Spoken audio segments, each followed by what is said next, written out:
Hello મિત્રો, સ્વાગત છે તમારું। તો દોસ્તો હાલમાં એક માહિતી મળી રહી છે। દોસ્તો આ માહિતીમાં એવું કહેવામાં આવ્યું છે દોસ્તો ભારતની જે જીડીપી દર ચાલી રહ્યો છે હાલની દ્રષ્ટિએ એને દોસ્તો પીપીએના ડેટા પ્રમાણે એક આકલન અને અહેવાલ બહાર પાડવામાં આવ્યો છે। આમ દોસ્તો જોવા જઈએ તો 2030 સુધીમાં જે ભારતની જીડીપી છે એની અંદર પીપીએની દ્રષ્ટિએ એટલે કે મિત્રો 20 ટ્રિલિયન જેટલી થશે। એટલે આ પીપીએની દ્રષ્ટિએ અને 2038 સુધીની અંદર મિત્રો આ જે પીપીએની દ્રષ્ટિએ એટલે કે 42 ટ્રિલિયન ભારતની જીડીપી થશે।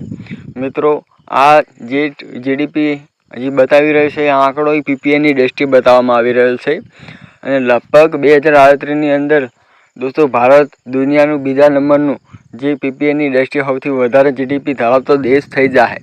પ્રથમ નંબરે ચીન રહેશે, બીજા નંબરે ભારત। આમ દોસ્તો અમેરિકાની વાત કરવા જોઈએ તો અમેરિકાને જો જીડીપીનો દર છે એની અંદર દોસ્તો 120% જેટલો એને દેવામાં છે। આમ દોસ્તો ભારત 2030 પછી વધારે રફતાર પકડી રહ્યું છે જે પીપીએની દ્રષ્ટિએ એવું આ જે ડેટા તમામ જે આઈએમએફના ડેટાને આકલન કરીને તો એના અહેવાલ પ્રમાણે આપણને માહિતી મળી રહી છે। તો મિત્રો અમારી સાથે જોડાઈ રહેવા માટે આ ચેનલને સબસ્ક્રાઈબ કરી દેજો।